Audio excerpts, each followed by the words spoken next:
तुम्ही ओरडू नका. तुमच्या 10 पटीने ओरडतो. दादागिरी दुसऱ्यांची आहे. तुमच्या या स्टाईलने कामकाज सभागृहाचं चालणार नाही. सभागृहाचं कामकाज दादागिरीवर चालणार नाही. आणि तुमच्यापेक्षा 10 वेळा आवाज मी देतो. द्यायचं त्यांना हुल मारा. चाल उत्तर आले पाहिजे तुमच्या. बोलतो नाही येणार नाही असं दिसून आलं चित्र, म्हणून मी बोलतो. बोलतो ना भाऊ. भाऊ भाऊ अरे अरे अरे प्रवीण दरेकर. सभापती महोदय, माझी आपल्याला नम्र विनंती आहे की आजही मागाशी प्रश्नाच्या वेळेला असंच झालं. आता राज्याचे मंत्री सरकार म्हणून उत्तर देत असताना त्यांचं भाषण पूर्ण व्हायचं आहे. त्याच्या अगोदर अँटिसिपेशन ते काय बोलणार आहेत.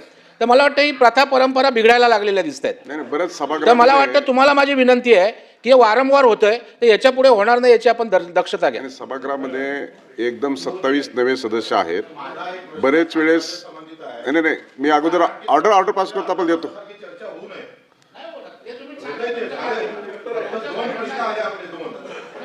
आता 2 प्रश्न आले फक्त.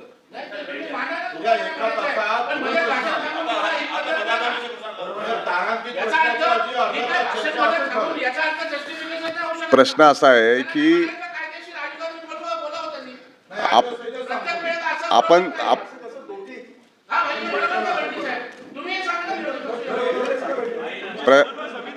बसा जरा प्रवीणजी बसा. नाही सभागृहामध्ये देखील मंत्री बोलतायत, कुणी क्रॉस करतंय, कुणी वेलमध्ये येतंय. हे जे प्रकार सुरू आहे. आमच्या शेतकऱ्यांसाठी आंदोलन करतात, नेतृत्व करतात की तुम्हाला फक्त दाखवायचं आहे. तुम्हाला उत्तर पाहिजे की दाखवायचं आहे. नाही मग सरकारच्या मंत्र्यांचं भाषण असताना मध्येच असं डिस्टर्ब करणं बरोबर आहे का. तुम्ही ओरडू नका. तुमच्या 10 पटीने ओरडतो. दादागिरी दुसऱ्यांची आहे. तुमच्या या स्टाईलने कामकाज सभागृहाचं चालणार नाही. सभागृहाचं कामकाज दादागिरीवर चालणार नाही. आणि तुमच्यापेक्षा 10 वेळा आवाज मी देतो. द्यायचं त्यांना हुल मारा. चाल मंत्री महोदय बोला. पण